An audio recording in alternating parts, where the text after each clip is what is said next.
आज़म भगत सिंह का आज यौम पैदाइश का 118वीं जयंती पूरे हिंदुस्तान में मनाया जा रहा है।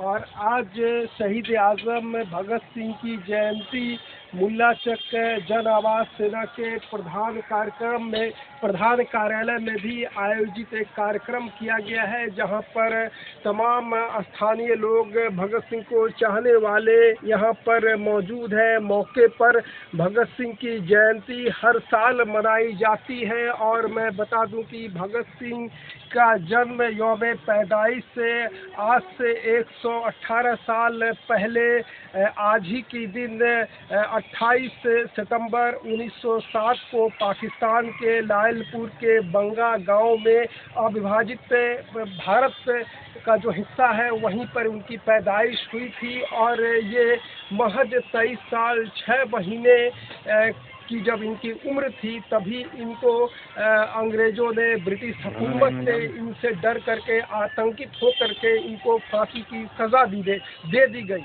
और जब से इनको फांसी दी गई तब से लेकर के आज तक इनके सिद्धांतों, इनके विचारों और कर्मों को लेकर के काफ़ी जो है इनकी जयंती और पुण्यतिथि पर लोग जो है डिबेट डिस्कशन करते हैं, तमाम तरह के कार्यक्रम होते हैं। लेकिन इस 75 साल आज भारत को आज़ाद हुए हो चुका है, लेकिन जो भगत सिंह ने सपना देखा था, जो उनका ड्रीम था कि भारत एक ऐसा देश बने, एक ऐसा आज़ाद मुल्क के रूप में वो देखना चाहते थे जहां पर किसी तरह की विषमता नहीं हो, जहां पर कहीं ऊंच नीच का कहीं पर भाव नहीं हो, लेकिन उनके जाने के बाद भी आज वो यथावत है। तो मैं विषय प्रवेश इस चीज़ को कराते हुए मैं महासचिव के, सेना के महासचिव, जन आवास सेना के महासचिव मंजर आलम को मैं माइक थमाता हूँ कि ये अब 2 शब्द कहें। मंजर आलम साहब बोलिए। मैं मोहम्मद मंजर आलम, जन आवास सेना का महासचिव। आज हम लोग जन आवास सेना के प्रधान कार्यालय मुल्ला चक स्थित सहवाज नगर में महान क्रांतिकारी भगत सिंह जी का 118वीं जन्म दिवस मना रहे हैं। और बहुत खुशी हो रहा है मुझे इनका जन्मदिन मनाकर कि हम ऐसे महान क्रांतिकारी का जन्मदिन दिवस मना रहे हैं जिन्होंने हंसते हुए फांसी के फंदे को चूम लिया और देश को आज़ादी दिलाने में अग्रणी भूमिका निभाई। अगर ये लोग आज देश की आज़ादी के लिए नहीं लड़ते तो आज अभी हम लोग अंग्रेज़ों के जंजीर के में जकड़े हुए गुलाम बने रहते। आज इतना हम हर्ष और खुशी मना रहे हैं कि इसको हम शब्द में बयान नहीं कर पा रहे हैं। हम ही नहीं, पूरा जन आवाज़ सेना की टीम जो है आज सुबह से ही हर्षोल्लास के साथ इनका जन्मोत्सव मनाने की तैयारी किए हैं और हम लोग बहुत ही खुशी के साथ इनका जन्म दिवस मना रहे हैं। हमारे परम मित्र जो भागलपुर के एक अच्छे जाने माने पुराने सामाजिक कार्यकर्ता मानव दूत जी हैं, वो भी आज इस कार्यक्रम में शिरकत हुए हैं। वो भी अपने बातों को अपने उद्गार करेंगे। बहुत बहुत शुक्रिया मंजर साहब, बिल्कुल सही कहा आपने। मरकर भी न निकलेगी वतन से उल्फत, मेरी मिट्टी से भी खुशबू वतन आएगी, ये उन्वान था, ये वक्तव्य था। भगत सिंह को फांसी के फंदे पर लटकाने से पहले ये यही शब्द बोल रहे थे। तो मैं अब इनको आमंत्रित करूंगा कि अपने 2 शब्द से भगत सिंह और उनके जीवन के विषय में ये कुछ कहें। अपना पूरा परिचय दीजिए। मैं आरडी मानवदूत, पूर्व सांसद प्रतिनिधि रहा हूँ, सामाजिक कार्यकर्ता हूँ। और ये हमारे भगत सिंह जी का जो योगदान भारत को आज़ादी दिलाने में रहा, ये भुलाया नहीं जा सकता है।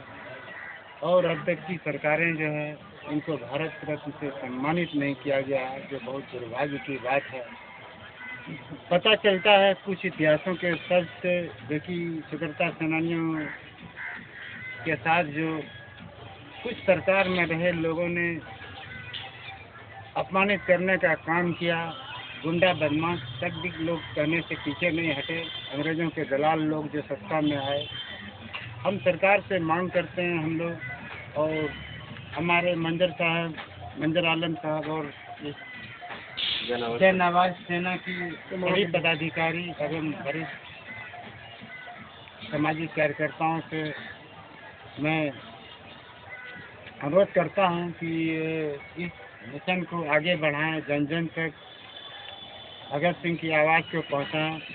और भगत सिंह जी का जो उद्देश्य था समता मूलक समाज की स्थापना, जो अब तक नहीं हो पाई, विषमता अभी तक बरकरार है।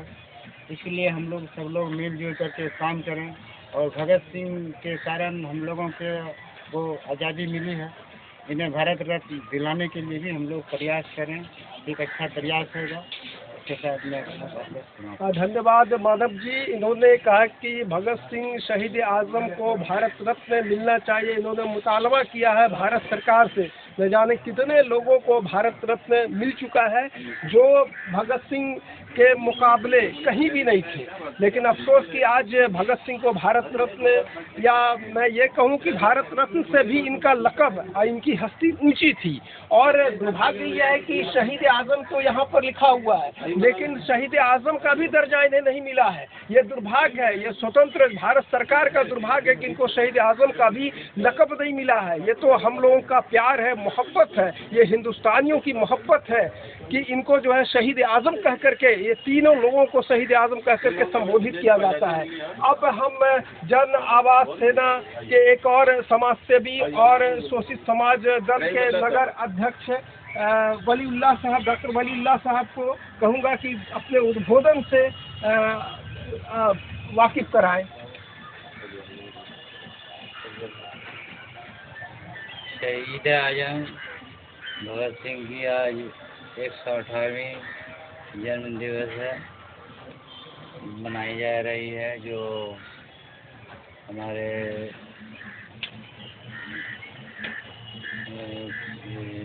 जो जितने भी यहाँ पर आए हुए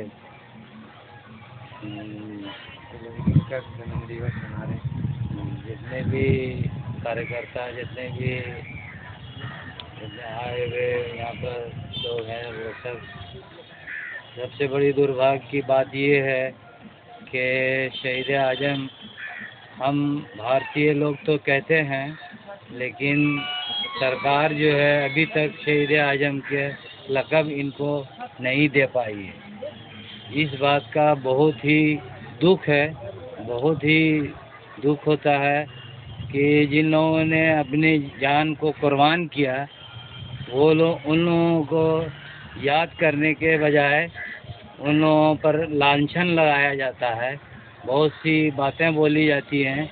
ये बहुत दुर्भाग्य की बात है और हमारे भारत को तोड़ने की बात है। ये ऐसा नहीं होना चाहिए। ये जो भी कार्यक्रम हो रही है वो इनकी याद को ताज़ा करने के लिए की जा रही है। इसके साथ ही मैं अपना वक्तव्य बहुत बहुत शुक्रिया डॉक्टर साहब।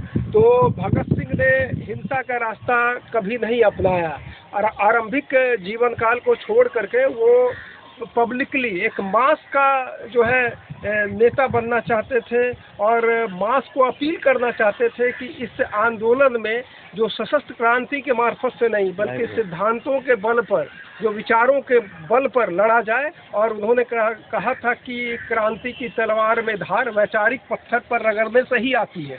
बम और पिस्तौल की उपासना का मकसद मेरा नहीं है। हिंदुस्तान को तभी आज़ाद हो सकता है जब यहाँ के नौजवान अंग्रेजी हुकूमत के खिलाफ दो हाथ करें और विचारों से पोषित हो। उनका ये विचार था और पढ़े लिखे लोगों को उन्होंने आह्वान किया था। वो खुद जो है उनका जो कमीज का जो पॉकेट था वो पुस्तकालय बना रहता था, वो लाइब्रेरी, चलता फिरता लाइब्रेरी था। जब लाहौर के द्वारकादास लाइब्रेरी में वो अपने साथी सुखदेव और अन्य जो साथियों को, कामरेड को कहा करते थे कि पढ़ो, पढ़ने से ही आपको समझ आएगी, आप आयरलैंड और रशियन क्रांति से वाकिफ़ होंगे, तभी यहाँ के ब्रिटिश हुकूमत से आप दोनों हाथ कर सकते हैं। तो मैं अब अगले वक्ता डॉक्टर रहीमुल्लाह साहब से, मास्टर रहीमुल्लाह साहब से, जो सामाजिक कार्यकर्ता हैं, शिक्षक हैं, उनको कहूँगा कि अपने 2 शब्द से लोगों को रसाबदान कराएं। 1857 में जब बहादुर शाह जफर की रहनुमाई में आज़ादी की लड़ाई शुरू हुई, उसके बाद से आज़ादी हासिल होने तक यानी 15 अगस्त 1947 के दौरान न जाने कितने हज़ारों लाखों हमारे देश के नौजवान शहीद हुए इस आज़ादी की लड़ाई के लिए। ये हम देश के लोगों से ये कहना चाहते हैं कि ये देश आज़ाद क्यों कराया गया। इसलिए आज़ाद कराया गया कि यहाँ बोलने की आज़ादी हो, खाने की आज़ादी हो, पहनने की आज़ादी हो, अपने मज़हब पर अमल करने की आज़ादी हो। लेकिन देशवासियों को सोचना चाहिए कि लाखों लोगों का खून बहने के बाद जो आज़ादी मिली, आज हम कहाँ खड़े हैं। क्या वो आज़ादी हमें हासिल है? गरीबों को गुर्बत से आज़ादी मिली? हक सच बोलने की आज़ादी है? सच बोलने की आज़ादी नहीं है। आपको खाने की आज़ादी नहीं है, पीने की आज़ादी नहीं है। ये नेता जो हमारे हैं आज के, जो अंग्रेज़ों के सामने जो नाक रगड़ कर और उनके तलवे चाटा करते थे, उनकी आज देश में हुकूमत हो गई है। आज हमारे पूरे हिंदुस्तान के लोगों को इस बात पर शर्म आनी चाहिए कि वो ऐसे लोगों के हाथ में मुल्क का बागडोर दे दिया है जो अंग्रेज़ों के गुलाम थे, और उन लोगों ने एक एक करके आज़ादी की सारी खुशियाँ छीन ली हैं। उन्हीं हमारे कितने का जिक्र किया जाए। हमारे ये भगत सिंह की हम जयंती मना रहे हैं। कमसिनी का उम्र, जवानी उनकी शुरू हुई थी, उसी उम्र में उन्होंने अपनी जान दे दी। क्यों दी? इस देश को कैसा देखना चाहते थे। तो मुल्क के लोगों को चाहिए कि सिर्फ ये जयंती मनाने से काम नहीं चलेगा। इन मुजाहिदों ने अपनी जो कुर्बानियाँ दी, जान दिया, किस लिए दिया, वो आज़ादी आज हमको है कि नहीं है, ये देखना है। भाईचारा सब लोग जानते हैं, इतिहास जितने लोग पढ़े हैं वो लोग जानते हैं। जो नहीं इतिहास पढ़ा वो भी जानता है कि आज़ादी की लड़ाई में हिंदुस्तान के हिंदू, मुसलमान, सिख, ईसाई हर तबके के लोगों ने दिलो जान से, जान, तन, मन, धन से कुर्बानियाँ दे के देश को आज़ाद कराया। और आज क्या हो रहा है? आज तफरीक है। तो देश के लोगों को सोचना चाहिए कि जयंती सिर्फ न मनाए, बल्कि आज़ादी की लड़ाई जिस मकसद से लड़ी गई थी वो मकसद कैसे हासिल हो, ये अंग्रेज़ों के गुलाम यहाँ से कैसे भगाया जाए। वो गोरों से लड़े थे, कालों से कौन लड़ेगा। तो ये असल मकसद हमारा ये है कि जयंती मनाएं तो हम मकसद को याद करें और उस मकसद को हासिल करने के लिए उस पर अपने दिनों रात कोशिश करें। जहाँ भी रहें भाईचारे की बात करें, नफ़रत को हटाएं, है ना। देश में नफ़रत तो इतनी फैल गई है कि हमको याद है कि हम लोग जब आज से 25 साल पहले, 20 साल पहले, मैं गोपालगंज का रहने वाला हूँ, सीमान गोपालगंज का। 12 बजे और 1 बजे रात में तिलक में जाया करता था। हिंदू हमारे दोस्त थे उनके घर, और हमारे यहाँ वो लोग आते थे। आज वो ख़त्म हो गया। अब कोई नहीं जाता है 12 बजे, दिन में नहीं जाना चाहता है, रात पे ही है। इतनी नफ़रत फैलाई गई है। ये नफ़रत जब तक ख़त्म नहीं होगी ये देश आज़ाद होकर भी गुलाम रहेगा। बहुत बहुत धन्यवाद रहीमुल्ला जी।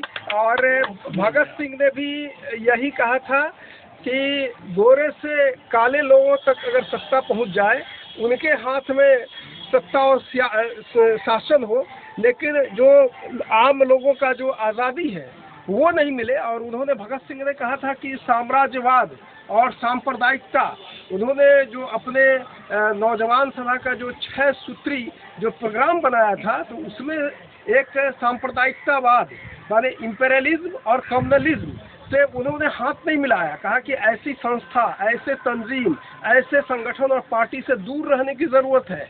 जितना बुरा उपनिवेशवाद और साम्राज्यवाद है, उससे ज़्यादा बुरा जो है कम्युनलिज्म है। और जो लाला लाजपत राय शेर पंजाब के लक़ब से और पूरे हिंदुस्तान में जाने जाते थे, उन्होंने 1924 में संप्रदायवादियों से हाथ मिला लिया था। कुछ उनके विचारों पर आगे बढ़ रहे थे, तो लेकिन उनकी प्रतिष्ठा थी पूरे हिंदुस्तान में, तो खुल करके वो नहीं बोल सकते थे। तो उन्होंने एक ब्राउनिंग, एक बहुत बड़े अंग्रेज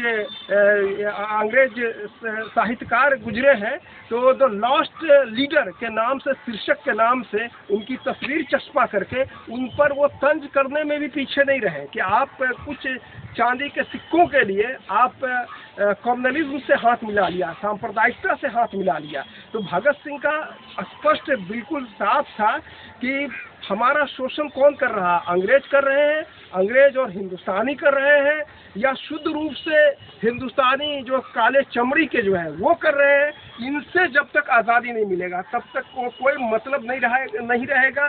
तो हमें आज़ादी किस चीज़ की चाहिए? हमें समानता की आज़ादी चाहिए। हम लोग जो है समान रूप से भ्रातृत्व की भावना, ब्रदरहुड के साथ रह सके, अमन व अमान।